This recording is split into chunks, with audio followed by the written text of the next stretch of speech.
ഇന്നത്തെ പ്രധാന വാർത്തകൾ. കവളങ്ങാട് ഗ്രാമപഞ്ചായത്തിലെ നേര്യമംഗലം പ്രദേശത്ത് 8-ാം വാർഡിനെയും 11-ാം വാർഡിനെയും തമ്മിൽ ബന്ധിപ്പിക്കുന്ന പ്രധാന റോഡിന്റെ നവീകരണ പ്രവർത്തനം പാതിവഴിയിൽ നിർത്തിയതിനെ തുടർന്ന് നാട്ടുകാർ കടുത്ത യാത്രാ ദുരിതം അനുഭവിക്കുകയാണ്.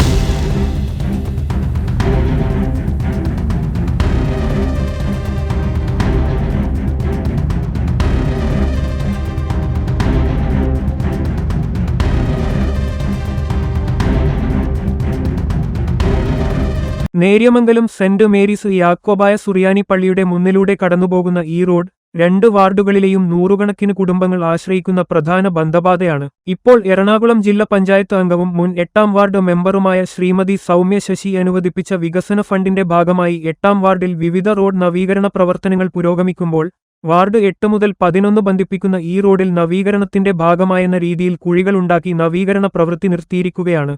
റോഡിന്റെ ഭാഗം പൂർണ്ണമായും പൊളിച്ച നിലയിലാണ്. നാളുകളായി ഈ അവസ്ഥ തുടർന്നതോടെ ചെറുവാഹനങ്ങൾക്കും ഇരുചക്രവാഹനങ്ങൾക്കും പോലും കടന്നുപോകാൻ ബുദ്ധിമുട്ട് നേരിടുന്നു. പ്രദേശവാസികൾ പറയുന്നതനുസരിച്ച് രാത്രി സമയങ്ങളിൽ റോഡിൽ മതിയായ ലൈറ്റിംഗ് സൗകര്യമില്ലാത്തതിനാൽ അപകടസാധ്യത ഗണ്യമായി വർദ്ധിച്ചിരിക്കുകയാണ്. ഇതിനകം തന്നെ ചില ഇരുചക്രവാഹനങ്ങൾ തെന്നിമാറി അപകട സംഭവങ്ങളും ഉണ്ടായതായി നാട്ടുകാർ ആരോപിക്കുന്നു. സ്കൂൾ കുട്ടികൾക്കും വയോധികർക്കും രോഗികൾക്കും യാത്ര ഏറെ ദുരിതകരമായിരിക്കുകയാണ്.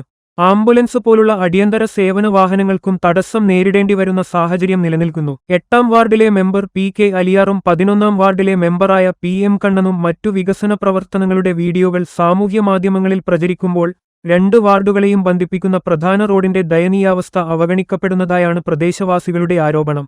ജനങ്ങളുടെ അടിസ്ഥാന യാത്രാവകാശം ഉറപ്പാക്കുന്നതിനായി ബന്ധപ്പെട്ട അധികാരികൾ സമയബന്ധിതമായി ഇടപെടുമോ എന്നതാണ് ഇപ്പോൾ പ്രദേശവാസികളുടെ പ്രധാന ചോദ്യമായി മാറുന്നത്.